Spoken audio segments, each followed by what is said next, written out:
So, they fucked around and they found out. They underestimated you.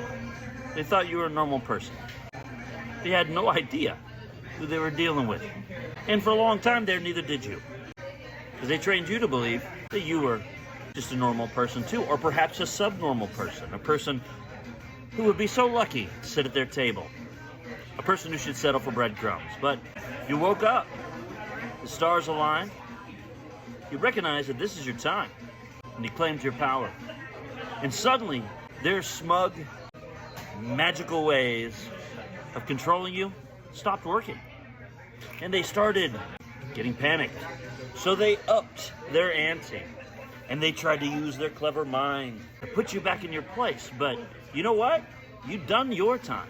And you refused to give your power away. By the time you started to wake up at that level, you probably didn't understand what was going on. You just knew there was certain stuff you weren't going to put up with. You started drawing boundaries. You started honoring yourself first and foremost. And as your glow up continued, you started to look outward and you started to see past their masks. There might have been a couple times where you were looking at someone who you thought you loved, and all of a sudden it was like their eyes went black. I know that happened for me more and more. But either way, you started to question, you started to see there was something sinister afoot. You started to find their presence draining, perhaps even repugnant. And then you may have reached a stage where you realized that you always found it repugnant. You had just gotten used to thinking that repugnance was love because this shit went deep. It went all the way back to your childhood. You've been attracting repugnant, toxic phonies your whole life. Starting with that parent who put you on the chopping block when you were a kid. Or maybe it was a creepy uncle, or a neighbor, or a teacher, I don't know. But the bottom line is you did your time. You refused to sell out. You felt the call of something higher. You remembered who you were. And that is when they realized that they fucked around. They were about to find out. So they fought you. In sneakier and sneakier ways, they upped their ante until it became a bit like that show Happy Days, if you remember it, where Fonzie, the cool guy, jumped over some sharks. They were getting desperate for viewers. So, they had to dream up something that would get viewers back in as the show started to decline. So they had Fonzie in a leather jacket jumping over a pit of sharks on skis. Well, now that term jump the shark is when desperate people try desperate things and they show their hand. And that's what they did. Their masks started to slip. The more you claimed your power, the more they realized they never had any. The more they started to expose the desperate, seething, toxic, nasty inner core. Their character, which had been there all along.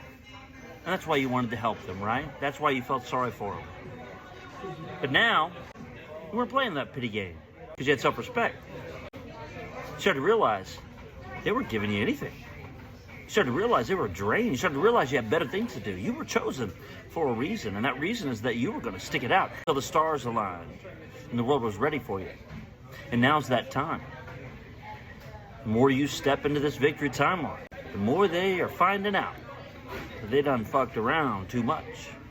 And there's nothing they can do to get that time back with you. And you know what's funny about it? They miss you. They actually, in some fucked up way, loved you. Because they think love and hate are the same thing. Because they're mentally ill. You see, somebody did the same similar thing to them growing up. But instead of choosing love and truth, they chose lies, deception, hiding, greed, addiction. And then they tried to infect you with that same nastiness, which is a choice they made. They sealed their fate. They fucked around. They found out.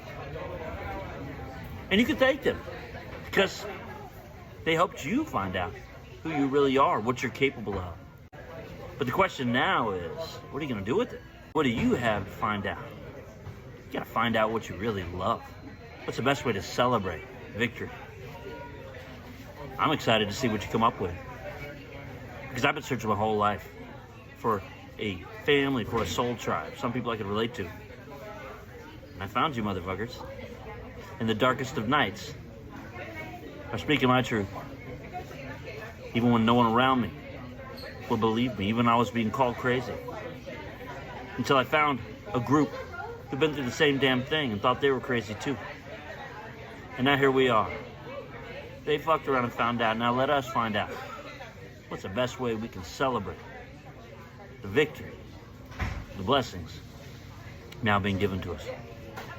Well, for me, one of them is making videos like this. I hope you liked it.